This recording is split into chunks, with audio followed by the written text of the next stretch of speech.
Pensa Manaus. Rotina, com Marcelo Seráfico. Professor Marcelo Seráfico, sociólogo da Universidade Federal do Amazonas, professor da UFAM. Tudo bem? Seja muito bem-vindo conosco aqui no nosso Pensa Rotina desta segunda-feira. Bom dia. Bom dia, Rafael. Bom dia, Diene, ouvintes. Muito obrigado. Professor, hoje o nosso tema é o que vem acontecendo na terra Yanomami, lá em Roraima. A gente vai falar um pouquinho sobre isso, vai trazer uma análise sobre essa situação dos Yanomami.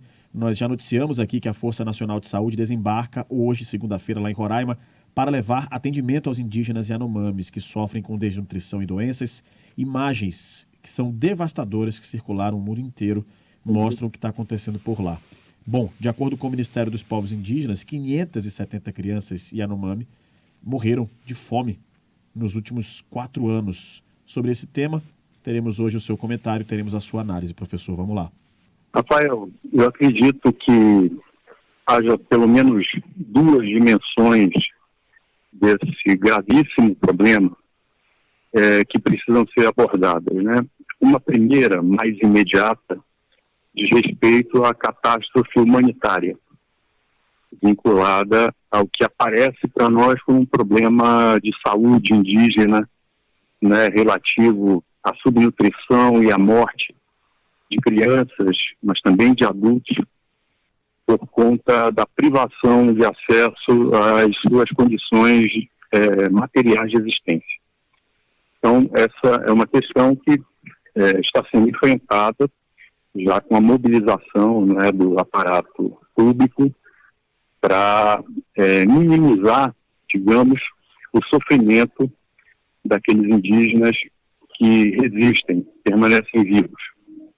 Uma outra dimensão, que eu diria que é imediata e que tem raízes históricas, tem a ver com o que nós poderíamos chamar de um genocídio continuado, né, de um processo que se alonga desde o início da colonização do país e que, lamentavelmente, não foi interditado.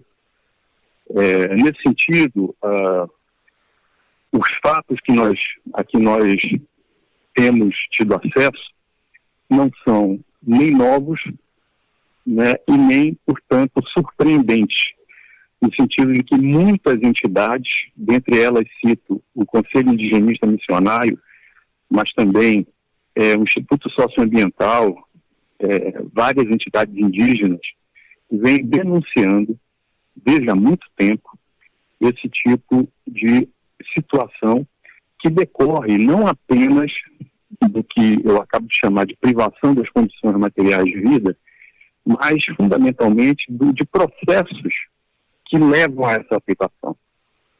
Em várias colunas, nós já comentamos que nos últimos anos, nos últimos 6 anos particularmente, tem ocorrido uma política de desmonte, por exemplo, das políticas de assistência aos indígenas.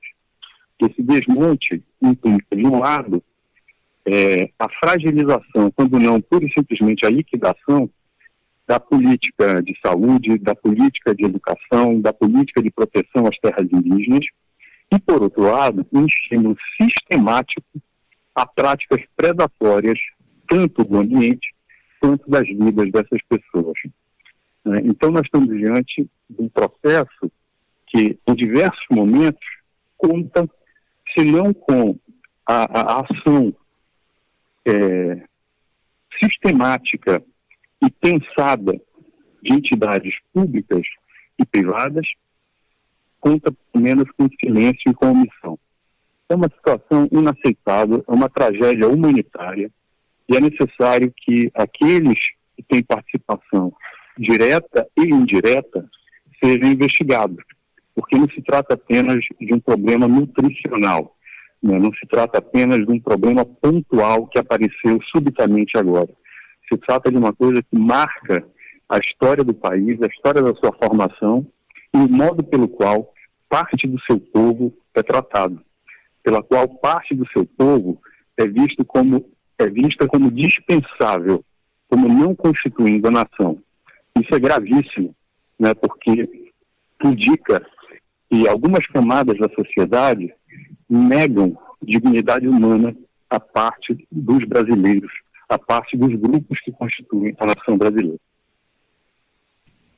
Professor, considerando aí que essa situação dos Yanomamis vem sendo denunciada já há pelo menos 3 anos, a gente vem relatando aqui casos e mais casos de invasão a essas terras sem sinal de providências. Quem que pode responder hoje, né? A quem cabe essas responsabilidades sobre essa situação trágica que está acontecendo ali no território indígena? Olha, de imediato, Jenny, cabe a investigação sobre quem foram ou quais foram as entidades que se omitiram ou cujas políticas contribuíram para que essa situação emergisse ou se tornasse tão grave quanto nós estamos assistindo. Em segundo lugar, e associado a isso, é preciso, portanto, a intervenção tanto dos movimentos sociais, dos movimentos indígenas, dos movimentos por direitos humanos, quanto de entidades como Polícia Federal na investigação, como Ministério Público Federal, né, e da FUNAI, agora reestruturada. A partir dessas investigações, do levantamento, várias delas, inclusive, já absolutamente disponíveis, o CIMI tem produzido relatórios em que aponta para essa situação, não apenas entre os Yanomami, mas entre outros povos. Há cerca de 3 anos, nós assistíamos situação semelhante entre os Guarani e Kaiowá. Também, na década de 80, nos lembremos do que aconteceu com os Guaimiri-Atuari, né, uma dizimação patrocinada pelas Forças Armadas. Então você tem um conjunto de indícios muito fortes de quem são os agentes desse processo. É bom não esquecer que Bruno Pereira e Dom Phillips foram assassinados por conta de defenderem, né, uma terra indígena.